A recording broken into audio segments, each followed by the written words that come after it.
Ethan walked through the front door, expecting to see his daughter Maya playing in the living room like usual. But the house was silent, unnaturally so. "Maya!" he called out, his voice bouncing off the walls, growing more urgent with each passing second. He rushed to her bedroom, but it was empty. Her favorite stuffed bear lay on the floor, untouched. Panic started to set in as he searched every room. Then, near the front door, something caught his eye. A folded letter stuck between the doorframe and the wall. He pulled the letter out with trembling hands. It was from Child Protective Services. "Due to concerns regarding Maya's well-being, she has been taken into protective custody." Ethan's heart pounded in his chest as he read the words over and over, but they didn't make any sense. How could they take her? There were no warnings, no visits, no phone calls, nothing. His mind raced as a wave of helplessness crashed over him. The system, which was supposed to protect families, had taken his daughter without a word, and now he was left standing there, stunned, with nothing but a cold letter in his hand. Before we dive into Ethan's harrowing journey to uncover the truth behind Maya's disappearance, make sure to subscribe to our channel so you don't miss any of the gripping emotional stories we share. You won't want to miss what happens next. Ethan Daniels wasn't just any father. He was Maya's entire world. A single parent since Maya was barely old enough to walk, Ethan had taken on the role of both father and mother, making sure that his daughter always had what she needed, even when life didn't make it easy. He was the kind of man who worked long, grueling shifts as a warehouse loader, lifting heavy crates, dealing with the physical and mental exhaustion of his job, but always saving enough energy to be there for his little girl. Maya was his light, the one thing in his life that kept him going, no matter how hard the world seemed to push back. Every day was a challenge, but Ethan never once complained. From sunrise to sunset, his mind was focused on one goal: giving Maya a better life than the one he had. He had grown up in a rough neighborhood, raised by a mother who worked 3 jobs just to keep the lights on. Now, as a father, Ethan was determined that Maya wouldn't experience the same struggles. She would have stability, love, and everything a little girl deserved. He'd made a promise to himself when Maya was born, and he wasn't going to break it. Maya, in return, adored her father. She wasn't old enough to understand the weight he carried on his shoulders, but she could feel the love in everything he did. Whether it was fixing her a simple breakfast before school or playing make-believe on the weekends, Ethan always found ways to connect with his daughter, making sure she knew she was his top priority. Their bond wasn't just one of father and daughter, it was more than that. Ethan was her protector, her guide, her constant in a world that could be so uncertain. At night, after a long day of work, Ethan would sit with Maya on the edge of her bed, reading her favorite stories. Maya's eyes would light up as Ethan brought the characters to life, doing silly voices and acting out scenes just to make her giggle. Those moments where Maya's laughter filled the room were Ethan's favorite part of the day. It didn't matter how tired he was or how much pain his back ached from the warehouse shift. Those moments were everything. Ethan wasn't much of a cook, but that didn't stop him from trying to make meals with Maya. On Sundays, they had a tradition of making pancakes together. Maya would sit on the counter, watching with fascination as Ethan stirred the batter, sometimes splashing a bit too much milk in or dropping an eggshell in the bowl. They'd laugh it off and work through it together, each mistake turning into a memory. Maya would call it their Sunday mess, but it was their special time together. For Ethan, it was a chance to give Maya something normal, something that felt like family. And then there were the school morning. a daily ritual that Ethan cherished. Each day, he'd walk Maya to the bus stop, holding her small hand as they talked about everything under the sun, her friends at school, her favorite shows, or the dreams she had the night before. Ethan always tried to leave her with a piece of advice before the bus arrived. "Be kind today," he'd say, or "Don't be afraid to ask questions." It was a small thing, but in a world that often felt too big and too cruel, Ethan wanted to make sure that Maya was prepared to face it with kindness and confidence. But life wasn't easy for Ethan. Balancing the demands of work and fatherhood was like walking a tightrope. There were days when the bills piled up, and he wasn't sure how he would keep the electricity on or put food on the table. The warehouse job didn't pay much, and the rent seemed to go up every few months. Ethan found himself stretching every dollar, trying to make ends meet without letting Maya feel the weight of their financial struggles. It was hard, but he refused to let Maya grow up the way he did, always worrying about money, always feeling the stress of poverty.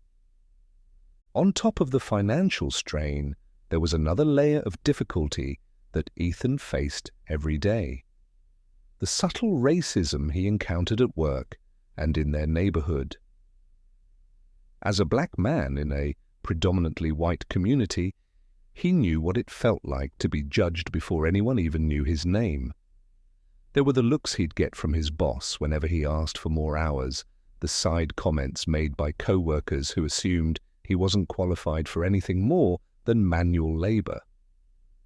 And there was the neighborhood itself, people watching him with suspicion as he walked Maya to the park or stood at the bus stop as if he didn't belong there. He'd faced discrimination his whole life, but now, as a father, it weighed heavier on him.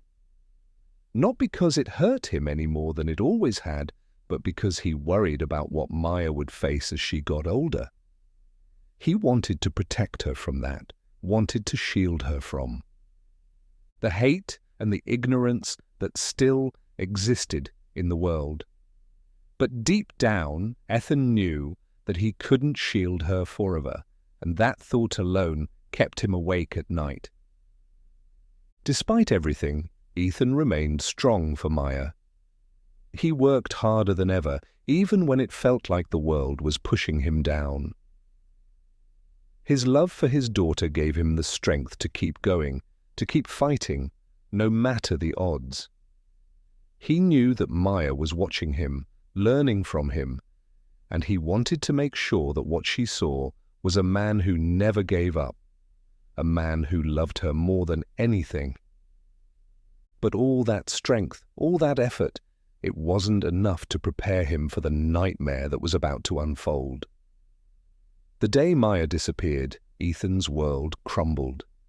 Everything he had fought for, everything he had sacrificed, felt like it was being ripped away from him. How could the system take his daughter without a word? How could the very institution that was meant to protect children target his family, breaking the one thing he had fought so hard to preserve? As Ethan sat alone in his empty house, surrounded by the memories of the life he had built with Maya, he couldn't help but wonder what more he could have done. How could things have gone so wrong, so fast? The struggle wasn't new to him, but this was something else entirely. This wasn't something he could fix with hard work or perseverance. This was a fight against a system that was bigger than him, a system that had decided without cause that he wasn't fit to raise his own child. And in that moment, as the weight of the situation pressed down on him, Ethan realized that the fight for Maya was just beginning.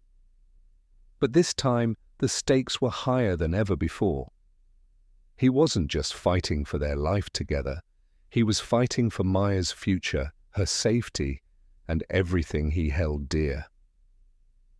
Ethan unlocked the door and stepped into the house, expecting to hear Maya's cheerful voice greet him, or at the very least, the sound of the TV playing one of her favorite cartoons. but the house was quiet. A heavy, unsettling silence hung in the air, one that made his stomach twist. "Maya!" he called out, setting his keys down and glancing around the living room. The couch was empty.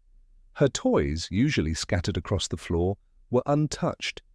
His heart began to race, a feeling of unease creeping over him. He called her name again, louder this time, as he made his way down the hall towards her room. The door to her bedroom was ajar. Ethan pushed it open slowly, almost afraid of what he might find. Her bed was neatly made, her backpack resting against the chair by her desk. Everything was in its place except Maya. His breath quickened. She wasn't in the bathroom either. Frantically, Ethan checked every room, closets, under the bed, even outside by the porch. There was no sign of her anywhere. The panic began to set in. Where was his daughter? Maya would never leave the house without telling him, let alone without his permission. He called her again, this time almost shouting. No answer. Ethan hurried back to the living room, his eyes darting around as if hoping Maya would suddenly appear. That's when he saw it. The folded piece of paper stuck in the door frame. He rushed over, yanking the letter out with shaking hands. Child Protective Services? His heart pounded as he quickly unfolded it. The letter was short and cold, almost robotic in its wording. Due to concerns regarding the well-being of your child, Maya Daniels, she has been taken into protective custody. This decision has been made in accordance with child welfare guidelines. Further details regarding your case will be provided at a later date. Please contact your local Child Protective Services office for more information. Ethan's mind reeled as he read the words over and over, but they made no sense. Protective custody? Concerns about her well-being? There had never been any issues, no warnings, no visits from social workers. Nothing. He slumped onto the couch, his legs weak beneath him. The paper shook in his hands as he tried to process what was happening. How could they take her? Maya was fine. She was more than fine. He took care of her, loved her. They had a routine, a life together. There was no reason for this, no justification. His mind raced, 1,000 thoughts crashing together. Was this some kind of mistake? Maybe they had the wrong family, but the letter had his name on it. Maya's name. The panic shifted to anger, boiling up inside him. This wasn't right. He wasn't going to sit back and let this happen. Ethan grabbed his jacket, the letter still crumpled in his hand, and stormed out the door. He needed answers, and he needed them now.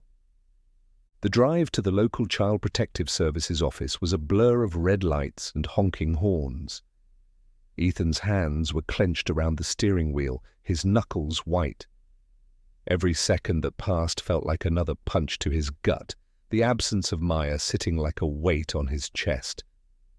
How could they do this? He had to get her back. He had to. When he finally pulled into the parking lot, Ethan practically jumped out of the car before it had even fully stopped. He rushed into the building, his eyes scanning the lobby for someone, anyone who could give him answers. The receptionist looked up, startled by his abrupt entrance. "Can I help you, sir?" "My daughter!" Ethan's voice cracked with urgency. "My daughter was taken. They took her today. I need to talk to someone. Now." The receptionist gave him a sympathetic look, but remained calm. "Sir, I'm going to need you to fill out this form, and then we can schedule an appointment." "I don't want an appointment. I want to know where my daughter is." Ethan's voice rose, drawing the attention of a few people sitting in the waiting area. He was on the edge of losing control, every fiber of his being screaming for action. How could they expect him to sit and wait when Maya was out there somewhere without him? The receptionist sighed, her tone turning firmer. "Sir, I understand you're upset, but you need to calm down. We follow protocols here, and I can't help you if you don't follow them too." Protocols. Ethan felt like he'd been slapped in the face. His daughter was missing, and they were talking about protocols. "Listen," he said, trying to hold back the rage boiling under his skin. "I don't need protocols. I need to speak to whoever took my daughter. Now." At that moment, the door to the back office opened, and a woman in her 50s with short, greying hair and a clipboard in hand stepped out. She glanced at Ethan, then at the receptionist. "Is there a problem here?" Ethan turned toward her, his eyes pleading. "Are you in charge here? They took my daughter, and I need to know why. There's been a mistake. She shouldn't be in your custody." The woman, whose name tag read Mrs. Burns, didn't flinch. She walked up to Ethan with a cold professionalism that made his blood run cold. "Mr. Daniels, I'm afraid there's no mistake. Maya was taken into protective custody earlier today based on concerns for her well-being." "What concerns?" Ethan demanded. "She's fine. She's my daughter. No one's ever come to our house. No one's ever talked to me. How could you just take her?" Mrs. Burns didn't blink. "Mr. Daniels, the decision was made after an anonymous report was filed with our office. We had reason to believe Maya was in danger." "In danger? From what? From me?" Ethan's voice cracked, a mixture of anger and disbelief. "I'm her father. I've done nothing wrong. You can't just take her based on some anonymous tip." Mrs. Burns sighed, glancing at the clipboard in her hands. "Mr. Daniels, I understand this is difficult, but we don't make these decisions lightly. The safety of the child is our top priority." Ethan felt like the room was closing in on him. His daughter was gone, taken by this woman and the system she represented. And she was standing there, acting like it was all just procedure. "I need to see her," Ethan said, his voice quieter now, desperate. Mrs. Burns looked at him, expressionless. "That's not possible right now. You'll need to go through the proper channels to request visitation." Ethan's hands clenched into fists at his sides. "You expect me to just go home and wait while you keep my daughter from me?" "That's the way the system works, Mr. Daniels," she said, before turning on her heel and disappearing back through the door. Ethan stood there, feeling utterly powerless. The world around him blurred as he tried to make sense of what had just happened. The system had taken his daughter, and now it was clear they had no intention of giving her back any time soon. Ethan felt like he was running on fumes. The CPS office had slammed the door in his face, telling him he would have to wait to see his own daughter, Maya. His heart was heavy with guilt, confusion, and rage, but his first instinct was to fight back, to do whatever it took to bring Maya home. There was no way he was going to sit around and wait. So he started searching for help, anyone who could guide him through this nightmare. His first stop was the local legal aid office, a small, overcrowded building filled with people in their own desperate situations. He walked in, clutching the crumpled CPS letter in his hand, praying someone could help him navigate this twisted system. After what felt like an eternity, he sat across from an overworked, underpaid legal aid attorney who barely made eye contact as Ethan explained what had happened. He handed over the CPS letter, his voice trembling, with a mixture of anger and desperation. The attorney skimmed it quickly, then set it down, sighing deeply. "Look," the attorney began, "I understand you're upset, but CPS doesn't take kids without a reason. There's probably more going on here than you realize. They don't just act on baseless claims." Ethan's heart sank. But there's been no investigation, no warnings. I'm a good father. There's no reason for this. His voice cracked with emotion, but the attorney's face remained indifferent. I'm sorry, the attorney replied, shaking their head. But we see this all the time. The system moves slowly, and unfortunately, there's not much we can do until they give you more information. You'll need to get a court date, which could take weeks, maybe months. Ethan felt a wave of frustration wash over him. Weeks? Months? How could they expect him to wait that long, knowing Maya was out there, alone and scared?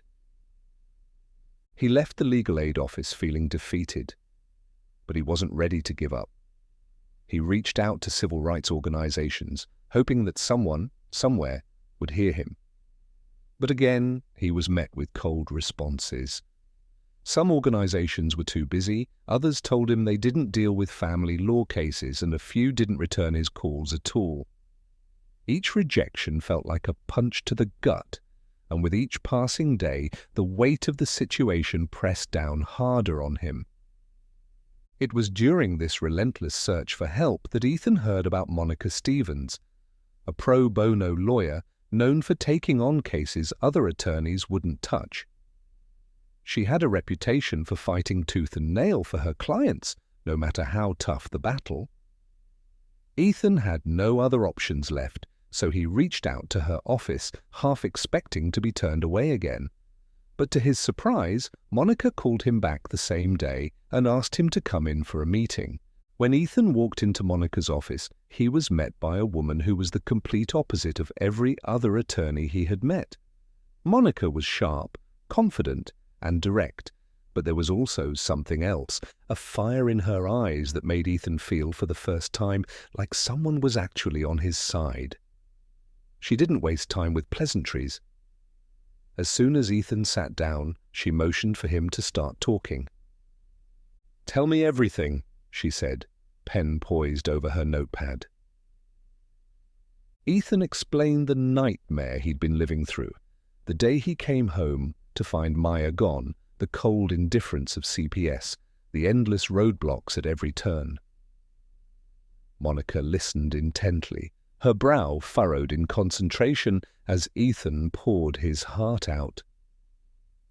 He told her about his love for Maya, how hard he had worked to give her a good life, and how the system had torn his world apart in an instant. When he finished, Monica leaned back in her chair, tapping her pen thoughtfully against the notepad. "What they did to you isn't just wrong," she said firmly. "It's part of a larger problem." Ethan blinked. "What do you mean?" Monica folded her arms and gave him a long, serious look. "I've been dealing with CPS for years. They disproportionately target minority families, especially single black fathers like you. There's a systemic bias here, and they're taking advantage of it to justify their actions. But the good news is you're not alone. I've seen this before, and I've won." Ethan felt a spark of hope for the first time in days. "So, what do we do?" he asked. Monica leaned forward, her eyes sharp with determination. "First, we investigate.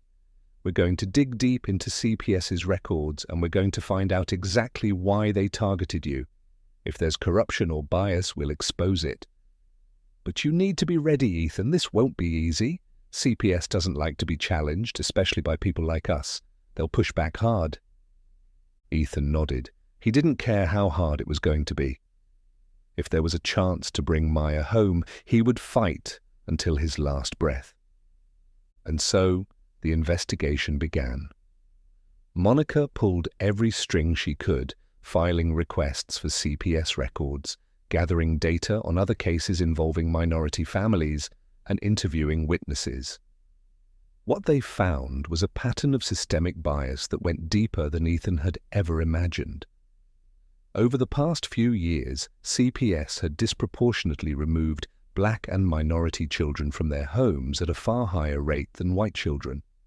Worse, many of these removals were based on anonymous tips or flimsy accusations, just like in Ethan's case.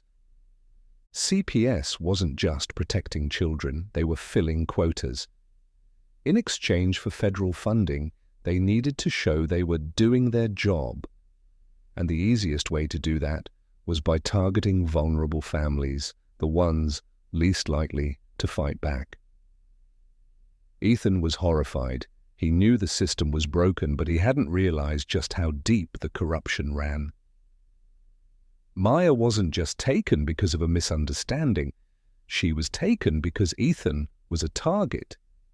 A black father raising his daughter on his own in a world where people like him were assumed guilty before proven innocent. As they uncovered more evidence, Ethan couldn't help but reflect on his own childhood. He had grown up in a world where the system was stacked against people like him. His father had been in and out of jail, the victim of a justice system that saw black men as criminals first, human beings second. Ethan's mother had worked tirelessly to keep their family afloat, but the weight of systemic racism had made life a constant struggle. Now, years later, it was happening all over again. But this time, it was Maya who was caught in the crossfire. Ethan sat alone in Monica's office one night, long after she had gone home, staring out the window into the darkness. His mind was racing, replaying the events of the past few weeks. He couldn't stop thinking about the parallels between his life and Maya's. He had always promised himself that Maya would grow up in a better world than he did, that she wouldn't have to deal with the same pain, the same injustice. But now it felt like history was repeating itself, and no matter how hard he tried, he couldn't protect her from the harsh realities of the world. Tears welled up in Ethan's eyes as he thought about his little girl, her laugh, her smile, the way she looked up at him with wide, trusting eyes. She was his world, and now she was out there, alone, probably scared, wondering why her daddy hadn't come to save her yet. He felt the weight of his own trauma crashing down on him, memories of his childhood bubbling to the surface. The times he had been treated unfairly, the times he had been dismissed or ignored because of the color of his skin. He had spent his whole life carrying that weight, trying to rise above it, trying to build a life for himself and Maya that wasn't defined by the struggles of his past. But now it felt like he was right back where he started, fighting a system that didn't see him as a person, only as a statistic. But this time he wasn't going to let the system win. This time he was going to fight for Maya, for himself, for every father like him who had been wronged.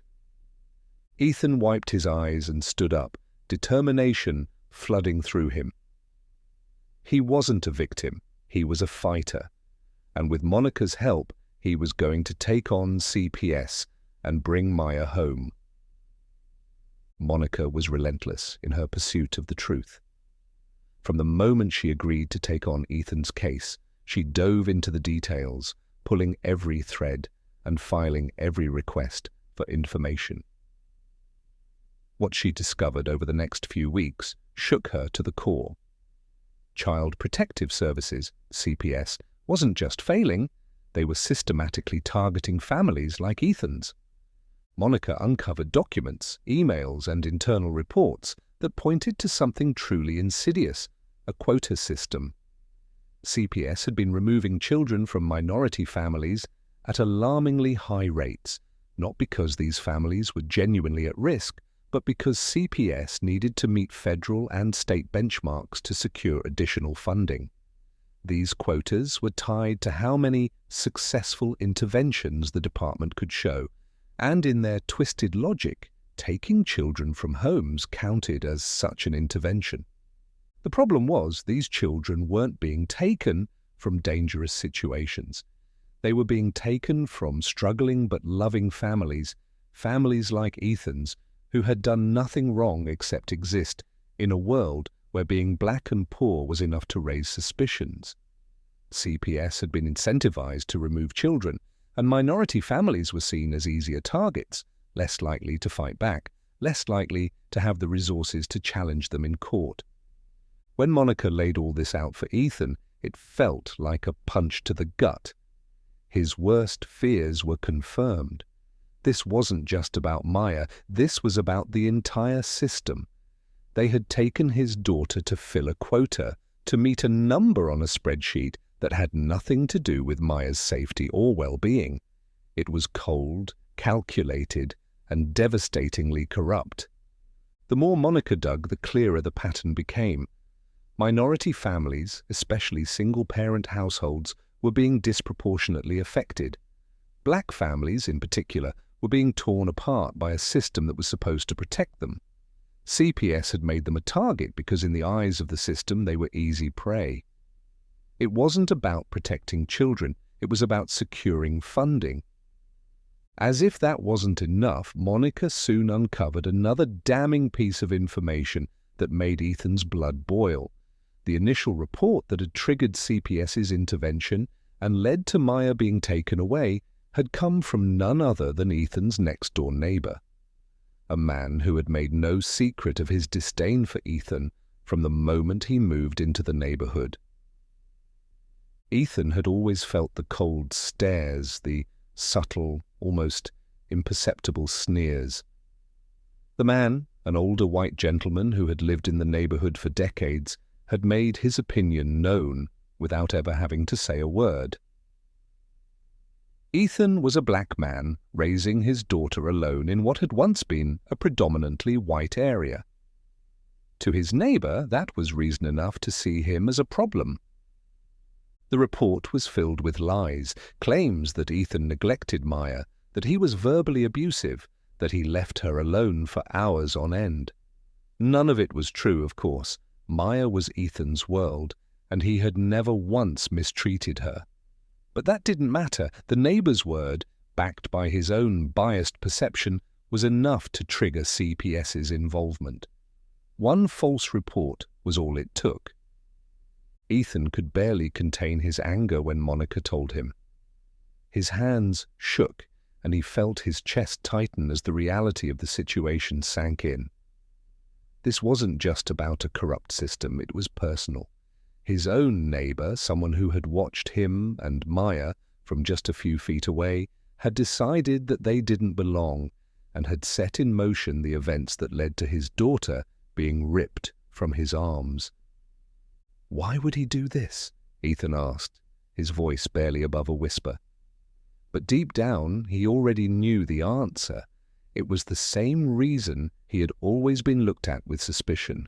It was the same reason he had to work twice as hard just to be seen as competent, the same reason why no one in his neighborhood spoke to him unless they had to. Because of the color of his skin. The betrayal felt too heavy to bear. Ethan had lived his whole life facing discrimination, but he had hoped that he could shield Maya from it. Now it was clear that he couldn't. He couldn't protect her from a world that had already decided who they were, a world that saw them as problems to be fixed rather than people to be loved. For the first time in his life, Ethan felt utterly helpless. What was the point of fighting if the system was so stacked against him? How could he protect Maya when the people who were supposed to help were the ones hurting them the most? Every part of him wanted to lash out, to confront his neighbor, to scream at the world for the injustice of it all. But he knew that wouldn't help Maya. He couldn't afford to lose control now. He had to stay focused, had to keep fighting, because Maya needed him. Monica watched Ethan's face as he processed everything, her expression softening with empathy. "I know this feels impossible," she said gently. "But we have something now. We have proof. CPS is targeting minority families, and your neighbor's report was based on bias, not fact. We can use this." Ethan took a deep breath, trying to steady himself. "So what do we do?" he asked. "We take this public," Monica replied. We go to the media, we expose what CPS is doing, and we make it impossible for them to keep hiding behind their policies. We get Maya back, and we make sure this doesn't happen to another family. The idea of going public scared Ethan. He wasn't the kind of person who sought out attention, especially not for something like this. He didn't want his life, or Maya's, to become a spectacle. But he also knew that this might be his only chance. If they kept quiet, CPS would continue to operate in the shadows, tearing apart families without consequence. Monica had connections with local reporters, people who had covered similar stories of government corruption and racial bias. They would be interested in this, she assured him. They would run with it. Once the story broke, there would be no going back, but it would also bring pressure on CPS to reconsider their actions, to look at the case more closely, and possibly even return Maya to him. The decision wasn't easy, but Ethan knew it was the right one. He couldn't let fear stop him now. This wasn't just about him anymore, it was about every other father out there who had been wronged by a system designed to fail them. It was about Maya. Monica drafted a press release carefully laying out the details of the case, the CPS quota system, the racial bias in the neighbor's report, and the pattern of discrimination that had led to Maya's removal. She sent it out to her contacts, and within a matter of days, the story was picked up by local news stations. Ethan watched, feeling both terrified and hopeful, as the first segment aired. There he was, on screen, telling his story, raw, emotional, and real. He spoke about the love he had for his daughter, the pain of coming home to an empty house, the anger he felt knowing his neighbor had started this nightmare. He talked about the systemic racism that had targeted him and the broader issue of how CPS treated minority families. It was uncomfortable, laying his life bare for the world to see, but Ethan knew that the truth needed to come out. As the media attention grew, so did the pressure on CPS. Ethan and Monica's strategy was working. People were starting to ask questions, and soon the system that had tried to tear his family apart would be forced to answer.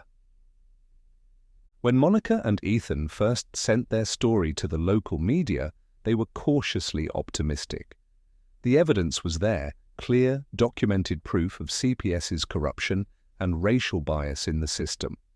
Monica had lined up meetings with reporters from several news outlets, sure that once they saw what was happening, the media would jump on the chance to expose the truth. But what neither of them expected was silence. The first few news outlets didn't respond at all. Monica sent follow-up emails, made phone calls, left messages, nothing. Finally, one reporter agreed to meet with them. Ethan sat across from him in the newsroom, hands wringing together as Monica laid out the case. She handed over documents, email chains, statistical data, everything they had worked so hard to collect. The reporter listened, nodded, took notes. He seemed engaged, interested even, but at the end of the meeting, his tone shifted. "This is a compelling story," the reporter said, carefully choosing his words. "But there's a lot of red tape here. CPS is a government agency, and we've had issues with covering stories about them in the past. I'm not sure this is something we can take on right now." Monica pressed him. "This isn't just about CPS. This is about a systemic problem that's destroying families, especially minority families. You have a responsibility to report this." The reporter sighed. "Look, I get it, but there's pressure from the higher-ups. CPS has ties to city officials, state funding. It's a sensitive topic. If we publish this story without absolute proof, we could be facing legal action." Ethan couldn't believe what he was hearing. Legal action? Sensitive topics? His daughter had been ripped from his arms and they were worried about red tape. Monica's voice was firm, but measured. We have proof. The quotas, the racial bias, it's all right there. This isn't speculation. I understand, the reporter said, standing up and offering his hand. I'll take this to my editor, but I wouldn't get my hopes up if I were you. And just like that, the meeting was over.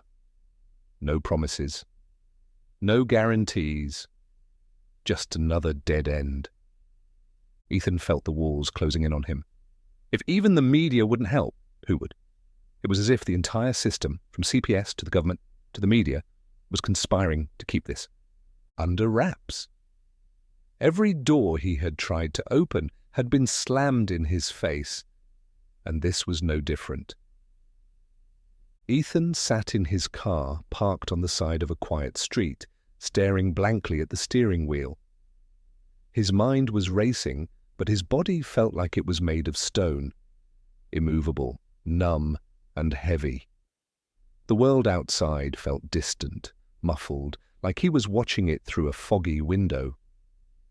He should have been angry, furious even, but all he felt was an overwhelming sense of defeat. How had it come to this? He had done everything right. He had worked hard, taken care of Maya, given her everything he could. He had followed the rules, kept his head down, and stayed out of trouble.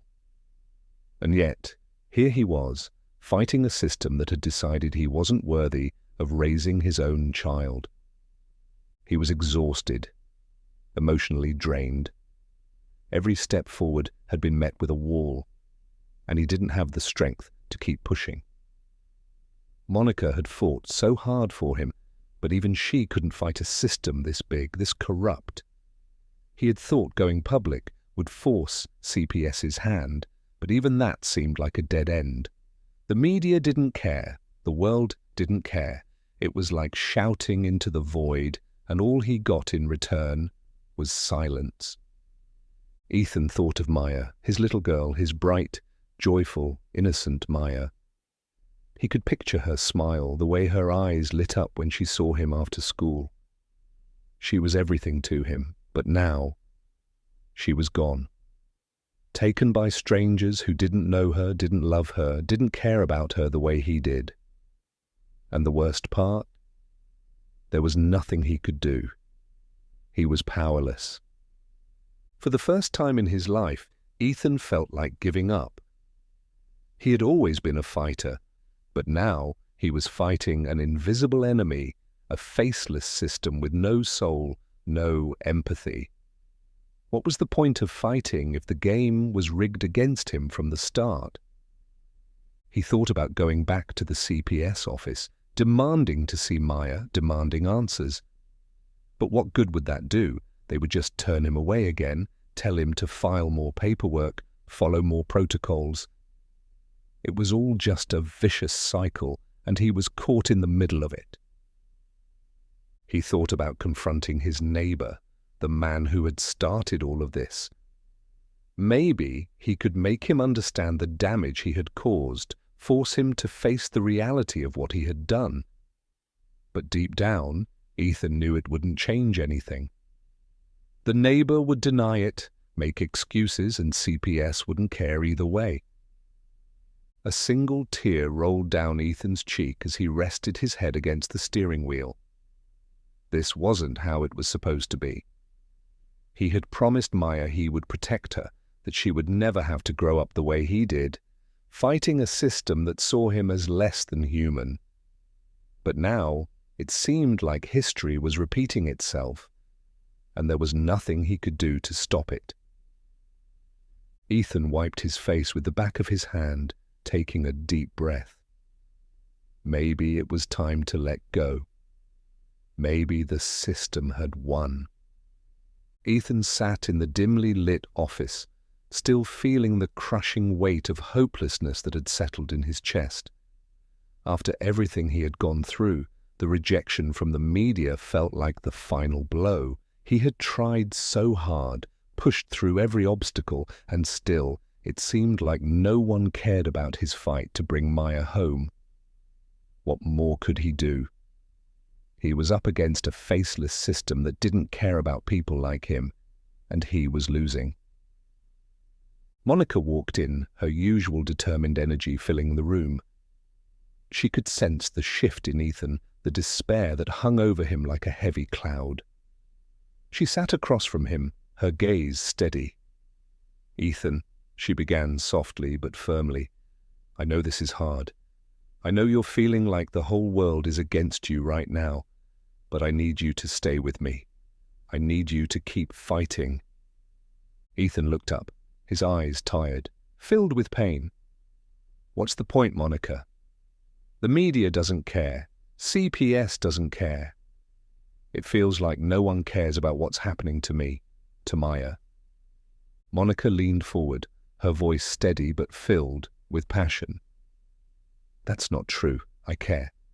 And there are people out there who will care too. The media might not have listened, but we're not done yet. There are civil rights organizations, groups who have dealt with cases just like yours, who will fight with us. We just need to reach them. This fight isn't over, Ethan. We've just started." Ethan wanted to believe her, but the weight of everything felt unbearable. "You really think they'll help? That they'll listen?" Monica nodded without hesitation. "Absolutely. This isn't just about you anymore, Ethan. This is about something much bigger. There are families all over the country going through the same thing. If we can get a national civil rights organization involved, we can bring real attention to what CPS is doing." Monica pulled out her phone and began making calls. She had contacts in the legal world, people who had fought against systemic injustice for years. She reached out to the National Civil Rights Organization, a group known for taking on high-profile cases of government corruption and racial discrimination. It didn't take long for them to take an interest in Ethan's case. "They've agreed to help," Monica said, her voice full of optimism. "They're sending over a team to investigate CPS's practices, and they're going to take this all the way if they have to. This is the breakthrough we've been waiting for." Ethan felt the faintest flicker of hope. He wasn't in this fight alone anymore. Monica's persistence and belief in him had reignited something within him. He could feel the tide starting to turn. They were finally going to shine a light on the corruption that had taken his daughter and fight for justice, not just for Maya, but for every family like his. With the National Civil Rights Organization officially on board, the investigation into CPS began immediately. Monica worked alongside the legal team, sifting through mountains of records, court documents, and case files. The deeper they dug, the more horrifying the truth became. CPS wasn't just targeting a handful of minority families. It was part of a widespread, systematic practice designed to meet quotas and secure federal funding. The organization's investigators uncovered hundreds of cases where minority children, particularly from Black and Hispanic families, had been unjustly removed from their homes under questionable circumstances. Like Ethan's situation, many of these removals were based on flimsy evidence, anonymous tips, or biased assumptions made by social workers. But the common thread in almost all the cases was clear. These families were vulnerable, and the system had preyed on that vulnerability. Ethan sat in Monica's office as she and the investigators walked him through some of the cases they had uncovered. There was the Martinez family, who had lost their children after a single neighbor complained about their rowdy home, even though no police reports or prior issues had been filed. Or the Johnson family, whose 2 boys were taken because a teacher at their school had made a vague report about potential neglect, though the family had never once been visited by CPS before the removal. In each case, there was a common theme: minority families being torn apart with little to no recourse.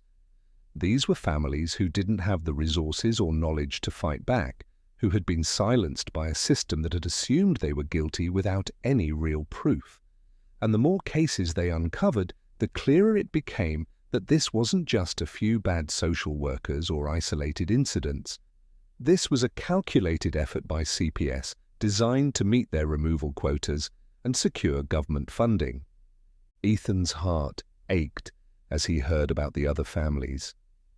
He wasn't alone in this nightmare. There were so many others, all suffering in silence, all fighting to get their children back. But now, with the civil rights group on their side, they were finally bringing these stories to light. It wasn't just about Ethan and Maya anymore. This had become a fight for every family who had been wronged by the system. Monica looked at Ethan as the investigator finished presenting their findings. "This is bigger than any of us thought," she said quietly. "But it means we have even more leverage.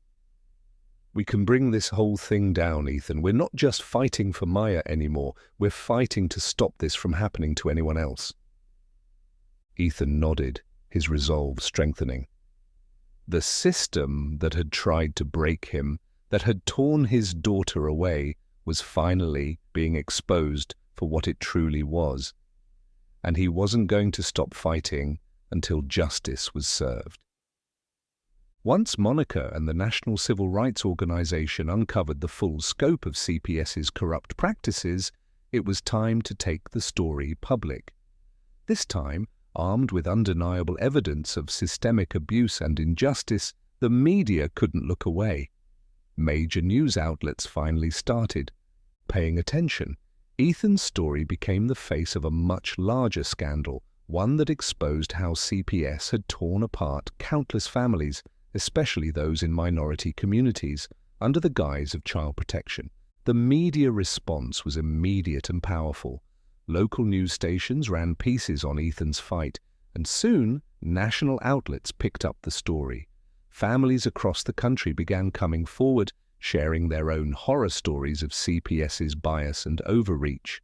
Social media exploded with hashtags demanding justice for Maya and for all the children who had been taken from loving homes. Public outrage grew with each passing day. Interviews with civil rights leaders, child welfare advocates, and families affected by CPS's corruption flooded the airwaves. Ethan was no longer just a father fighting for his daughter. He was a symbol of resistance against a broken system. People rallied behind him, and calls for reform grew louder. The pressure on CPS to act was building, and their carefully guarded walls were starting to crack. Monica worked tirelessly to ensure that the media coverage stayed focused on the real issues, the systemic racism and corruption within CPS. She coordinated with journalists, activists, and other families to keep the story alive in the public eye. Every time CPS tried to minimize the damage or issue a vague statement, Monica countered with hard facts and personal stories that made it impossible for the public to ignore what was happening.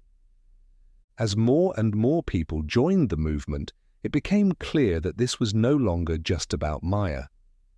It was about justice for every family who had been wronged. Ethan felt overwhelmed at times. He had never wanted to be in the spotlight, but he knew it was necessary to keep fighting, not just for Maya, but for every child who had been taken from their home under false pretenses. The day of the court hearing finally arrived, and Ethan walked into the courtroom with a mixture of nerves and determination. It had been months since he last saw Maya, and now everything was riding on this moment. He glanced at Monica, who gave him a reassuring nod. They had done everything they could to prepare for this day, but the outcome was still uncertain. Mrs. Burns sat across the courtroom, flanked by CPS officials and their legal team. Her expression was as cold and unreadable as ever. CPS was on the defensive, but they weren't going to go down without a fight. Their lawyers painted CPS as a responsible, necessary institution that had been unfairly targeted by the media. They argued that Maya's removal was justified based on the anonymous report they had received, citing concerns for her safety. Ethan could hardly believe what he was hearing. They were still using the same vague excuses, twisting the narrative to make it seem like they had done the right thing. The CPS legal team pointed to policies and protocols, trying to argue that their actions were in the best interest of the child, no matter how cold or calculated those actions might have seemed. Mrs. Burns herself took the stand, calmly defending her decisions. She downplayed the significance of the quotas and brushed off the allegations of systemic bias as exaggerated or misinterpreted. She claimed that everything CPS had done was in accordance with state guidelines, and she denied any personal responsibility for what had happened to Maya. But Monica was ready. She cross-examined Mrs. Burns and the other CPS officials, skillfully exposing the inconsistencies in their testimonies. She pointed out how CPS had disproportionately targeted minority families, how the so-called concerns about Maya's safety were based on nothing more than an anonymous tip from a biased neighbor, and how the entire process had violated Ethan's rights as a father. The courtroom was tense, but Monica was relentless. By the time she was finished, it was clear that CPS's defense was crumbling. Then it was Ethan's turn to take the stand. His heart pounded in his chest as he sat down, the weight of the moment pressing down on him. He had been waiting for this chance for so long, to finally speak, to finally tell the court how much Maya meant to him, and to make them understand that he was a father, not a statistic. He took a deep breath and began to speak. Maya is my daughter. She's my world. I raised her from the time she was born, and I've done everything I can to give her the best life possible. I work hard, not because I want recognition, but because I want her to grow up knowing she's loved, knowing she's safe. Ethan's voice wavered, but he kept going, his words full of emotion. When I came home that day and found that CPS had taken her, I was devastated. I didn't understand how this could happen. There were no warnings, no calls, no visits, nothing, just a cold letter saying my daughter was gone. He paused, swallowing hard. The courtroom was silent, all eyes on him. I know what it's like to grow up without support, to feel like the system is against you. I promised myself that Maya wouldn't have to live like that. I promised her that I would protect her, that she would never have to face what I did, but CPS took that away from me. They took my daughter, not because I did anything wrong, but because of a report from someone who doesn't even know us. Tears welled up in Ethan's eyes, but he didn't stop. Maya isn't just another case number. She's not just a statistic. She's my daughter, and I love her more than anything in this world. I'll never stop fighting for her, because that's what fathers do. We fight for our children. By the time Ethan finished, there wasn't a dry eye in the room. His testimony had cut through all the legal jargon, all the technicalities, and revealed the human cost of CPS's actions. It was no longer just about policies or protocols. It was about a father's love for his daughter. As Ethan's testimony came to an end, Monica could see the shift in the courtroom. The evidence was undeniable, and Ethan's words had touched the hearts of everyone present. But the final blow came when Monica presented the mountain of documents, data, and testimonies they had collected during their investigation. The evidence of CPS's systemic corruption was overwhelming. The truth was out, and there was no hiding from it anymore. The court listened as Monica laid out case after case, showing how CPS had used the same quota-based system to remove children from minority families all over the state. She showed how the agency had ignored due process, violated parents' rights, and torn apart families in the name of bureaucratic efficiency.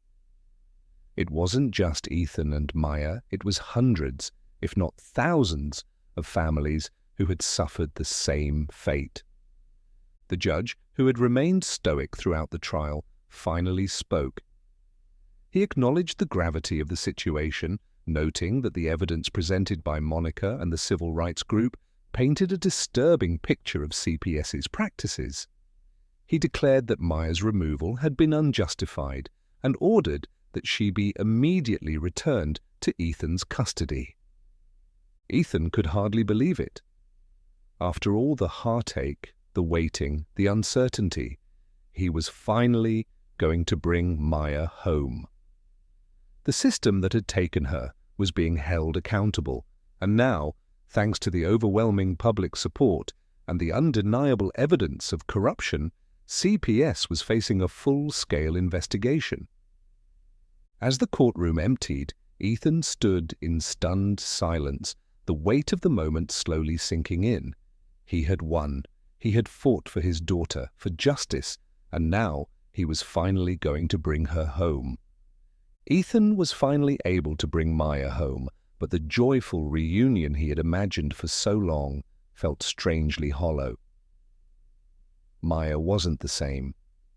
From the moment she stepped through the door, he could tell something had changed inside her.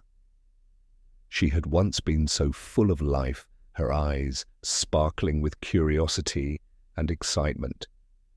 Now they were dull, distant, and full of something Ethan couldn't quite place, something that broke his heart the moment he saw it.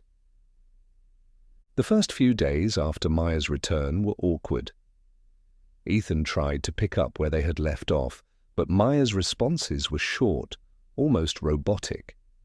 She barely spoke, and when she did, it was as if she was somewhere else, detached from the world around her. She flinched at sudden noises, and at night Ethan would hear her tossing and turning in her bed, sometimes crying out in her sleep.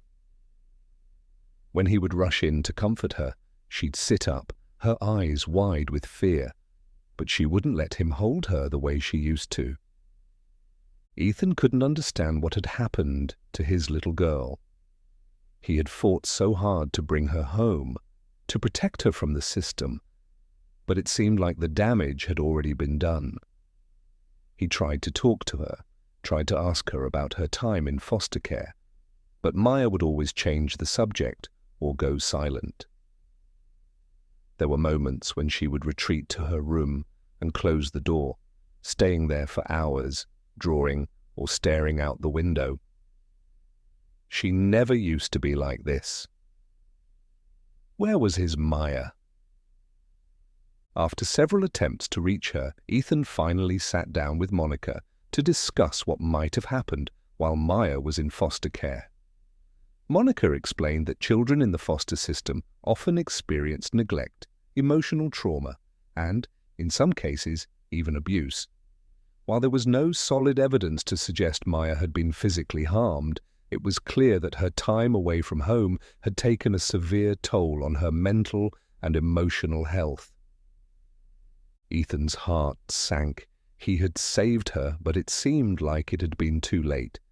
His daughter, the bright, joyful girl he had raised, had been scarred by the very system that was supposed to protect her. The realization hit him like a ton of bricks. Maya wasn't just different, she was hurting. The weight of guilt pressed down on Ethan like a crushing burden. He had failed her. He was supposed to protect her, but somehow she had slipped through his fingers, and now she was carrying the scars of a battle she should have never had to fight. Every day he watched her withdraw a little more, and every day he felt that guilt grow heavier. What had they done to her? What had he allowed to happen? Ethan replayed everything in his mind, every decision, every step along the way. He thought of all the times he had sat across from CPS officials, demanding answers, feeling helpless as they gave him nothing but bureaucratic excuses. He thought about the months she had spent away from him, alone, scared, in a strange home with people she didn't know. He thought about the nights she must have cried for him, wondering why her daddy hadn't come to get her. And then he thought about the time she had spent in foster care, the time when he wasn't there to protect her. He had no idea what she had been through, what kinds of people she had encountered, or how they had treated her. Every moment she had spent in that system was a moment she had been vulnerable, exposed to whatever horrors had come her way. Ethan had always prided himself on being strong for Maya, on being the one person she could rely on. But now, as he sat alone in the quiet of their living room, he realized that he had failed.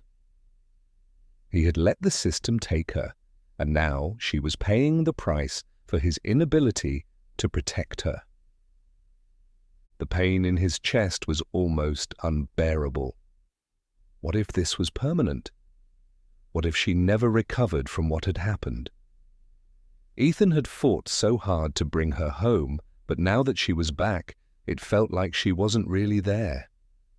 Every time he looked into her eyes, he saw the shadow of a girl who used to laugh, who used to feel safe. Now, all he saw was fear. At night, when Maya was asleep, Ethan would sit by her door, listening to the sounds of her restless sleep. He wanted so badly to reach out to her, to hold her the way he used to when she was scared, but he didn't know how. He didn't know if he could ever bridge the gap that had formed between them. He had failed her once, and now he didn't know how to fix it. As the days turned into weeks, Ethan came to a harsh realization. He may have already lost part of Maya. The system had taken her physically, but now it felt like they had taken something deeper, something that couldn't be restored by simply bringing her back home. He could feel the distance between them growing, and no matter how hard he tried, he couldn't seem to reach her. There were moments when he would catch her looking out the window, her face expressionless, as if she was still waiting for someone to come and take her away again. She didn't talk about her time in foster care, but Ethan could see the way it had changed her. She was quieter now, more withdrawn, and she no longer sought the comfort she used to find in him. It was as if a part of her had been locked away, and he didn't have the key to open it. Ethan spent hours lying awake at night, grappling with the reality of what had happened. He had fought so hard to bring Maya home, but now that she was back, he couldn't shake the feeling that something had been lost in the process. He didn't know how to heal the wounds that foster care had inflicted on her, and the fear that she might never fully recover weighed heavily on him. He wanted so desperately to fix things, to make Maya feel safe and loved again, but every attempt he made seemed to push her further away. It was as if she had built a wall around herself, and no matter how hard he tried to break through, he couldn't reach her. Ethan had always thought that once he brought Maya home, everything would go back to normal. But now he was faced with the cold, hard truth. There was no going back. The system had taken something from Maya that he couldn't get back, her sense of safety, her innocence, her trust in the world around her. And now he had to find a way to rebuild, even though he didn't know where to start. As he watched Maya retreat into herself, Ethan realized that the fight wasn't over. He had won the battle to bring her home, but now he was facing a new fight. A fight to bring her back emotionally, to help her heal from the trauma that had been inflicted on her. It was a fight he didn't know how to win, but he wasn't going to give up. He couldn't. Because even if part of Maya was lost, he still had to hold on to the hope that with time and love he could bring her back.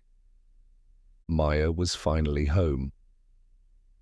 After everything Ethan had gone through, the court battles, the public fight against CPS, the sleepless nights wondering if he would ever see his daughter again, she was back where she belonged. But as much as he wanted to believe that this was the end of their nightmare, it was clear from the moment she walked through the door that Maya had changed. She moved through the house like a stranger, her eyes scanning the familiar surroundings as though she didn't recognize them anymore. Her steps were careful, hesitant, as if she was walking on eggshells. The once vibrant girl who used to run through the house, laughing and playing, was now quiet, reserved, and almost disconnected. It was as though part of her spirit had been dimmed, snuffed out by the trauma she had endured during her time in foster care.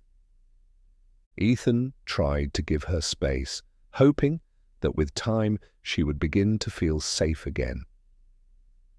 He wanted to rush to her, to wrap his arms around her and tell her that everything would be okay now, but he could see it in her eyes, the doubt, the fear.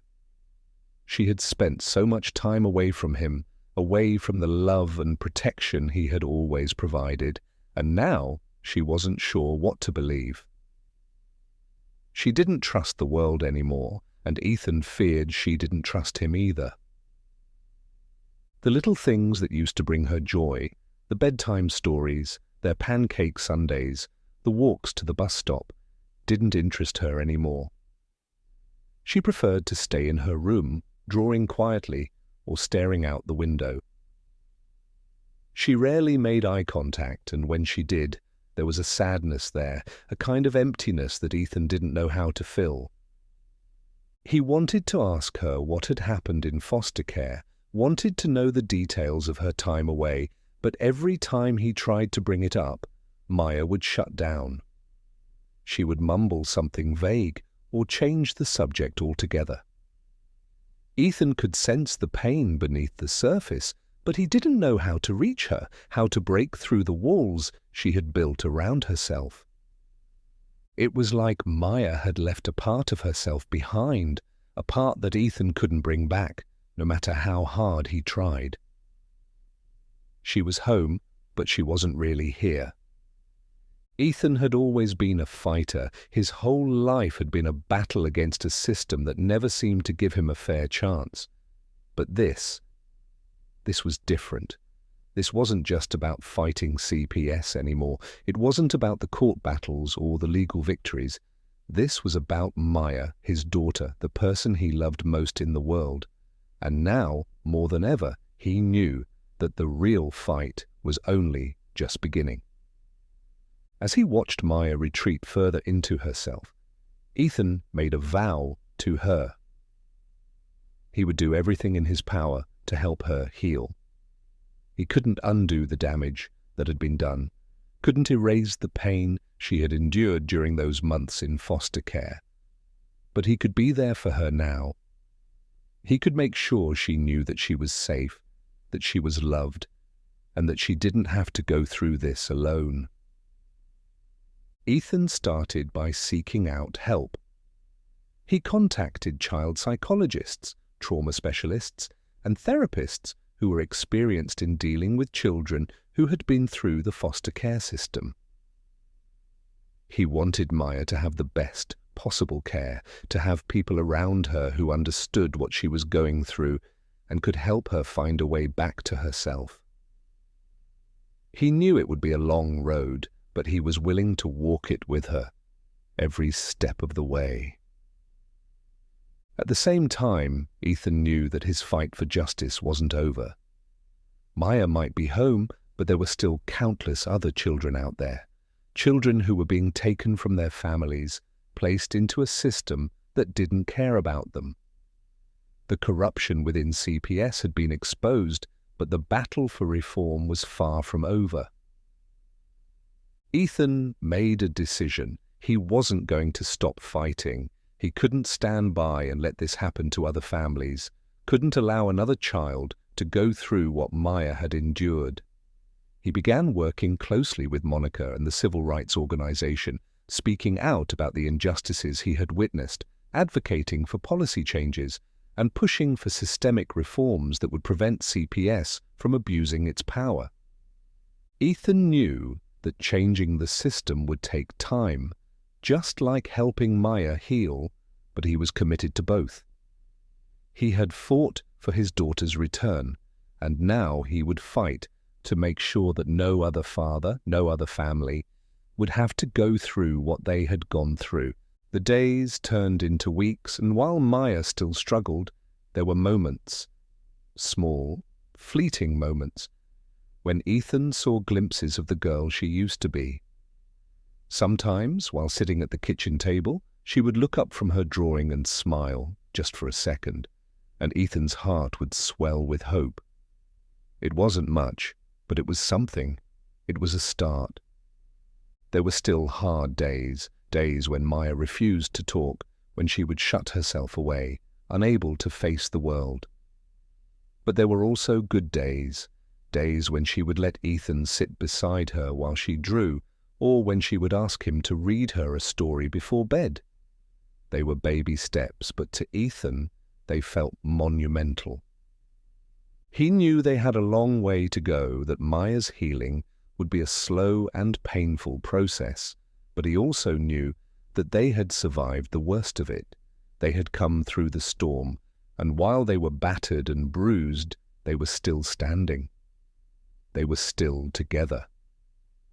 And that gave Ethan the strength to keep going. Maya would heal in her own time, in her own way. Ethan couldn't rush her, couldn't force her to be the child she had been before all of this happened. But he could be there for her, supporting her, loving her, and reminding her every day that she was safe. He could help her rebuild the pieces of herself that had been broken, and together they could find a new normal, one built on resilience and love. As the months passed, Ethan also found healing in his work.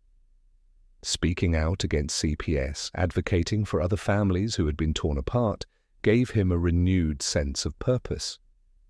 He knew that the fight wasn't just about him and Maya. It was about creating a system that valued and protected children, a system that didn't operate on fear, bias, or quotas. It was about justice for all. The future still held uncertainties, but for the first time in a long time, Ethan felt hopeful. He had fought for Maya, and now he was fighting for a better world, for her and for every child who deserved to grow up in a home filled with love, not fear. It was a bittersweet ending because the scars of their battle would always be there. But it was also filled with hope because in the end they had found their way back to each other. They weren't the same as they had been before, but they were still standing, still fighting, still moving forward. And that, Ethan knew, was enough. Ethan's journey is one that reflects the harsh reality of countless families who have been caught in the crosshairs of a system designed to protect, but that often fails its most vulnerable. His fight to bring Maya home was not just a battle against bureaucratic incompetence. It was a fight against a deeply flawed, racially biased system that had weaponized its power to tear families apart.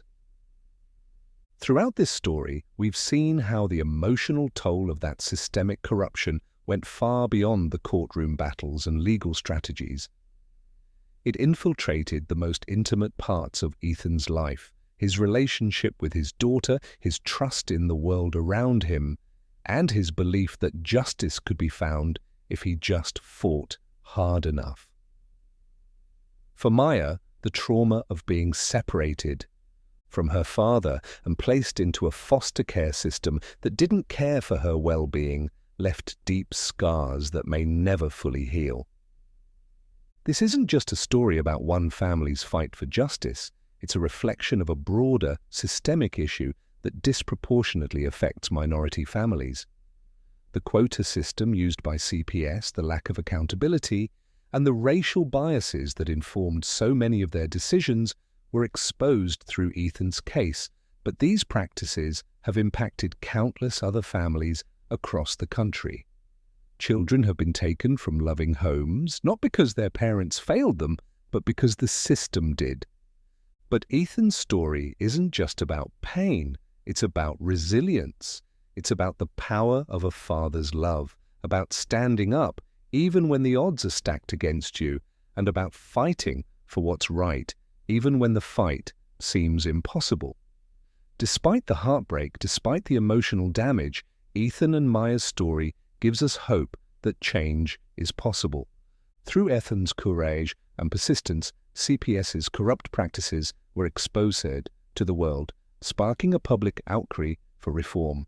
The media attention and national civil rights organizations rallied around this cause, pushing for investigations and calling for changes to the system. And while change may come slowly, there is hope. Hope that with enough voices, with enough awareness, the system can be reformed so that no more children have to suffer as Maya did, and no more parents have to fight as Ethan did just to keep their families intact. Ethan's journey reminds us that the fight for justice is never over, and that the true measure of a society is how it treats its most vulnerable members. Maya may never fully recover from the emotional scars left by her time in foster care, but with Ethan by her side, she will continue to heal. And as Ethan continues to fight for other families caught in the same system, his story becomes a beacon of hope for those still struggling, showing them that even in the darkest times, there is a path forward. If Ethan's story moved you or made you think differently about the systems meant to protect children, we want to hear from you.